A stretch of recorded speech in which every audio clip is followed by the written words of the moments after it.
Hey, bah écoute, bienvenue à toi si tu arrives ici. J'avais envie de parler de la soudure, donc c'était pas ce que ce que je voulais faire comme vidéo à la suite des précédentes, mais là j'avais envie de faire ça, donc je le fais. Alors je vais essayer de passer, je vais sûrement couper cette vidéo, enfin couper, faire deux parties, c'est-à-dire la partie théorique où j'expliquerai le matériel que j'utilise et comment ça fonctionne en fait en gros. Et dans la deuxième partie, je ferai la partie pratique où je montrerai en action comment on fait. Avant toute chose, je voulais juste faire une petite parenthèse par rapport à la précédente vidéo que j'ai faite donc sur les règles entre guillemets de sécurité. J'aurais pu rajouter durant cette vidéo le bicarbonate de soude qui est en fait quelque chose qu'on peut trouver en supermarché, en parapharmacie, en pharmacie, en droguerie, donc c'est assez accessible et c'est un allié de choc, je l'expliquerai plus tard, mais ça sert à pas mal de choses et pas que dans le domaine de la bijouterie d'ailleurs, parce qu'on peut aussi s'en servir pour nettoyer sa maison. Bref. La deuxième petite chose que j'avais pas mentionné par rapport, justement, ça c'est plutôt dans les petites conneries pratiques, mais qui peuvent être problématiques, c'est pour ceux qui aiment bien avoir quelque chose à boire près de leur, voilà, quand ils bossent. Je recommanderais vivement un conteneur, donc un récipient ou quelque chose, une bouteille qui puisse être vraiment fermée, parce que imagine que voilà, t'es en train de souder ou de polir ou que sais-je, il y a quelque chose qui tombe dans ta tasse de café qui est là et tu la bois et tu te rends pas bien. Voilà, ça serait un peu dommage, les accidents bêtes arrivent comme ça. Et la dernière chose que j'avais pas mentionnée, mais qui est d'autant plus obligatoire quand on soude, c'est le tablier en coton évidemment, hein, pas en plastique, là en polyester, parce que le polyester, donc ça peut même s'inflammer. Le coton c'est déjà un peu plus résistant, donc voilà, en coton c'est mieux.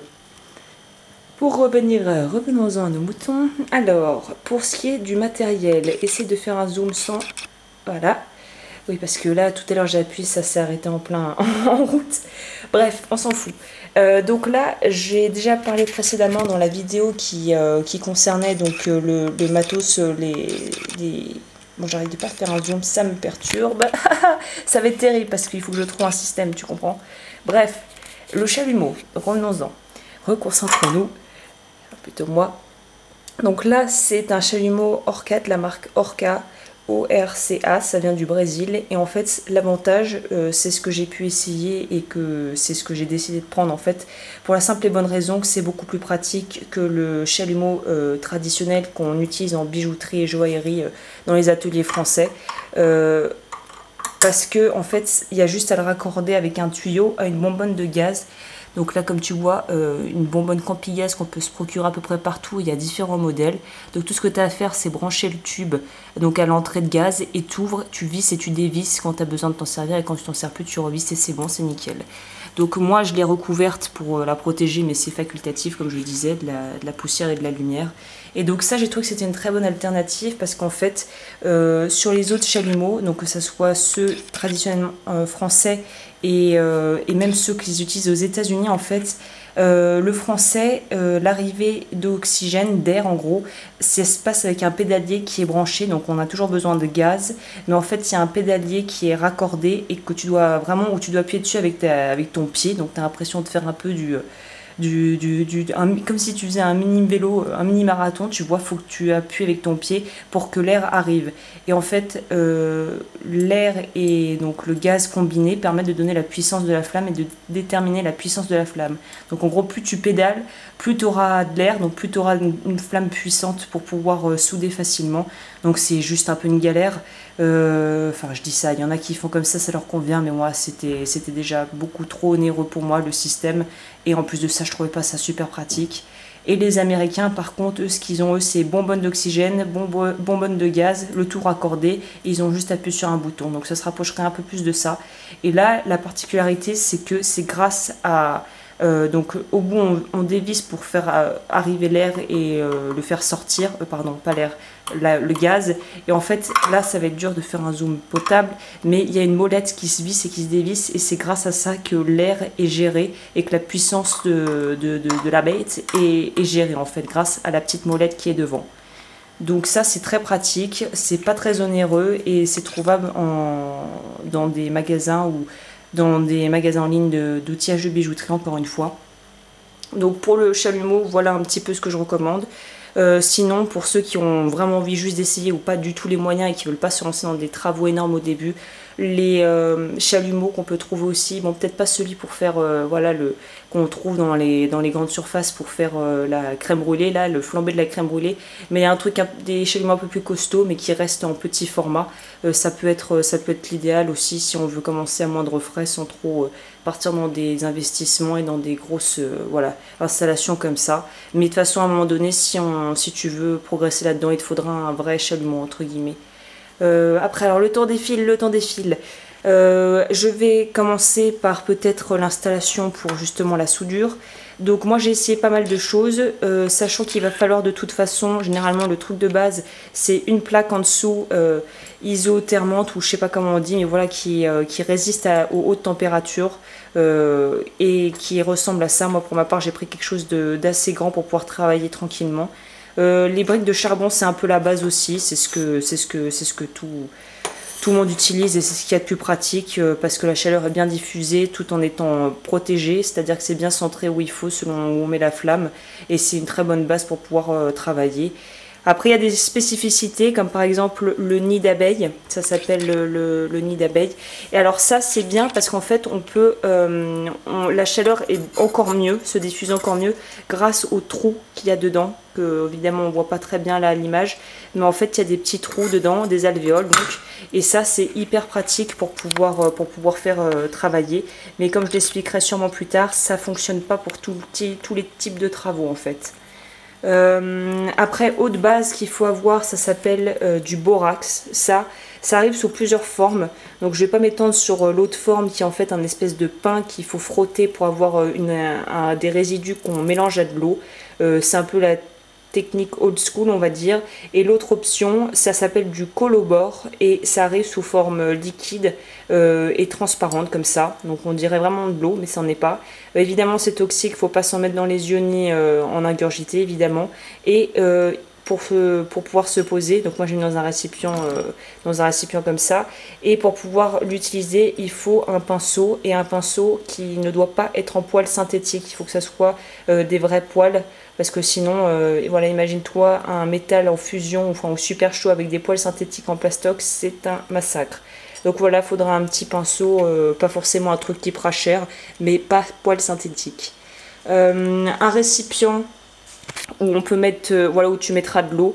Je te conseille un récipient qui soit en pyrex ou qui soit quand même assez costaud, en verre assez épais pour, on sait jamais s'il y a un accident, si tu trompes le métal en fusion dans l'eau et que ça se brise et que tu fous de l'eau partout, ça serait dommage. Donc le mien est en pyrex, c'est en fait un gros bécherel, je sais pas comment ça s'appelle, mais bon voilà, j'ai opté pour cette forme là parce que c'était ce qu'il y avait de plus voilà, enfin, que j'ai trouvé le mieux en fait pour le travail que je fais, vu que je fais pas mal de bracelets, de choses comme ça. Donc voilà, la hauteur permet de plonger des grandes bouts de métal dedans, donc c'est plus pratique. Il faudra aussi une pince en laiton, enfin tout sauf fer en fait, tout sauf du fer, faut absolument pas que ça soit du fer. Je vais y venir. Avec la mijoteuse. Alors ça, la mijoteuse, c'est en fait... bon, ça s'appelait comme ça, mais je ne le savais pas. Mais en anglais, c'est un autre nom et c'est commercialisé et beaucoup plus facile à trouver. Ça s'appelle un pickle pot. Et en fait, c'est un espèce de cuitou, si tu veux, où tu mets l'eau. Parce qu'il faut savoir que quand tu soudes donc ton métal... il va y avoir des résidus, des traces qui restent, et pour enlever ces résidus il va falloir passer ton travail en cours dans cette mijoteuse qui est l'équivalent donc du pickle pot. Et en fait pourquoi il faut que ça soit quelque chose qui puisse chauffer l'eau, c'est parce que la solution qu'on met dedans, donc dans ce truc pour pouvoir laver entre guillemets le métal, a besoin d'être à une certaine température pour fonctionner pleinement en fait. Ça marche pas si l'eau est froide.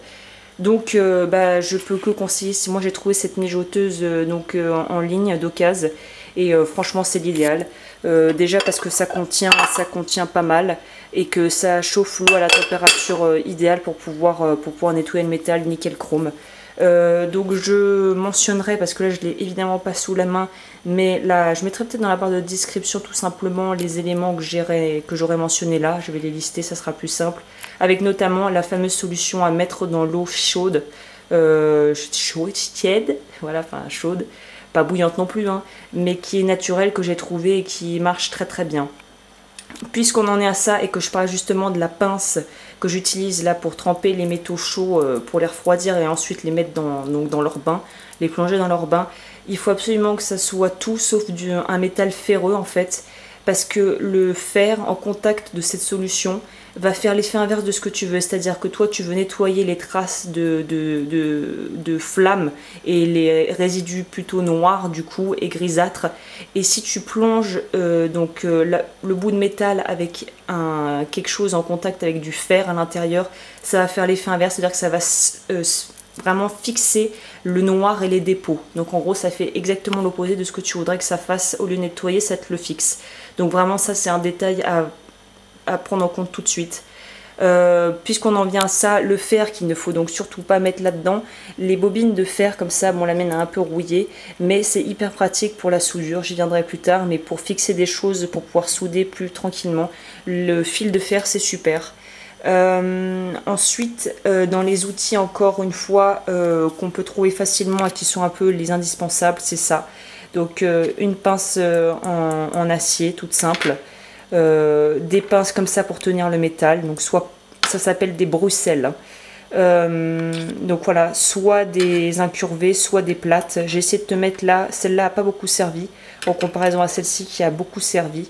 J'expliquerai je pense dans la deuxième partie un moyen de les conserver plus longtemps, parce qu'il y a des moyens quand même que j'ai trouvé des petites techniques, mais voilà, ça mange pas de pain de les conserver parce que généralement c'est des consommables qui sont à changer assez souvent, et moi j'ai pu les garder assez longtemps, conserver les miennes assez longtemps comme ça.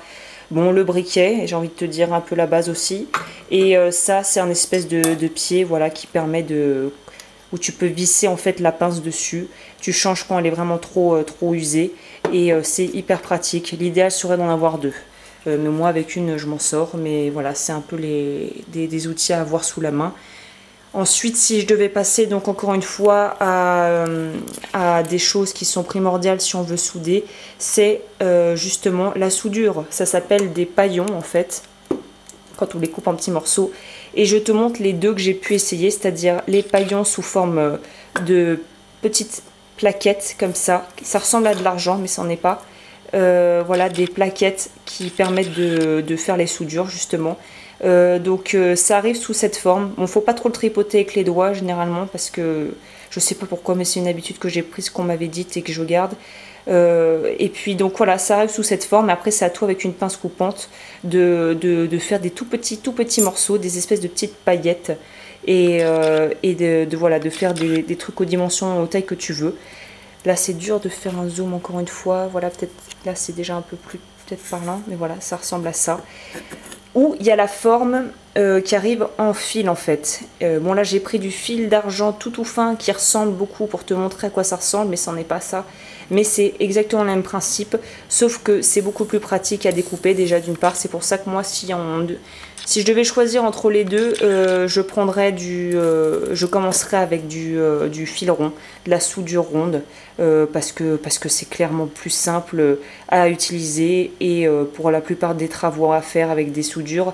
Et en plus de ça, c'est beaucoup plus facile à couper que s'emmerder à faire à couper en petits morceaux. Enfin, moi je trouve ça super chiant, donc j'ai opté j'ai privilégié ça.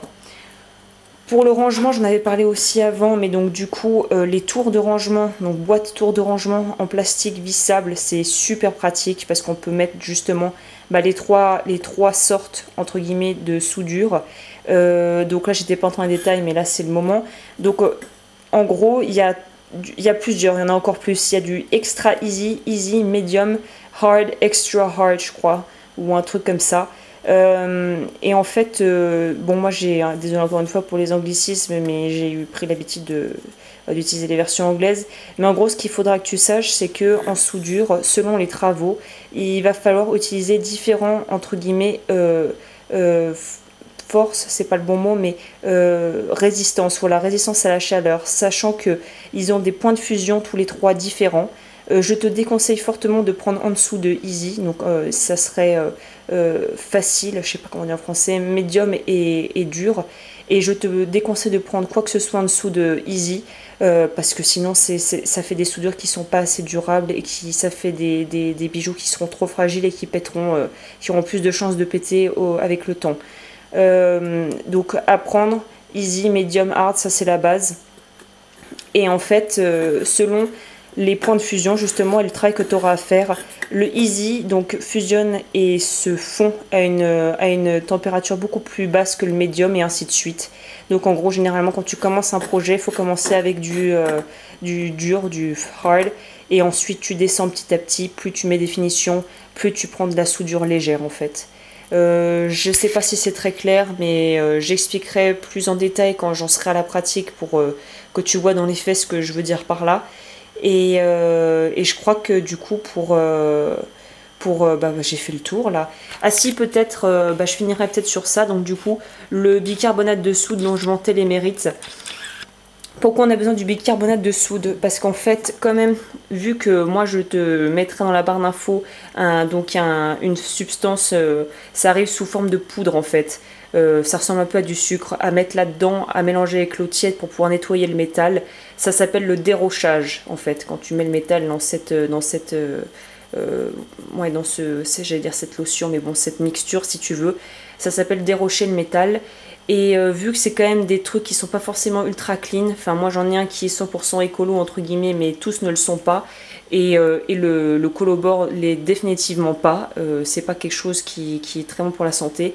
Donc il faut absolument, quand par exemple tu vides ton récipient d'eau normale ou tu nettoies donc la mijoteuse ou tu changes ta mixture, et il faut absolument pas mélanger ça tel quel dans l'évier, jeter ça dans l'évier. Déjà je te conseillerais de le mettre dans les toilettes plutôt que dans l'évier, et c'est primordial de mettre du bicarbonate de soude dedans, dans les deux, avant de les mettre, de les jeter et de nettoyer. Parce que le bicarbonate de soude a pour effet de casser les effets négatifs et dangereux pour la santé, entre guillemets, je raccourcis dans les grandes lignes, hein, mais de la formule que tu es obligé de mettre pour pouvoir nettoyer le métal, donc pour le dérochage. Donc bicarbonate de soude, t'en mets genre une cuillère à café ou deux dans les deux et tu vides ça tranquille dans les toilettes. Et écoute, je crois que là j'ai fait le tour pour le coup, parce que voilà, je vais peut-être encore insister là-dessus, vraiment faire la lourde, mais voilà, tu peux empoisonner ton quartier si tu l'es. Enfin voilà, il faudrait peut-être mettre des doses de fou, mais tu pourrais empoisonner la flotte et c'est pas très très très bon, c'est pas vraiment ce qu'on veut. Donc voilà, à savoir. Et ensuite pour les détails, je ferai ça donc dans une deuxième partie. Bah écoute, je te dis à la prochaine. Ciao.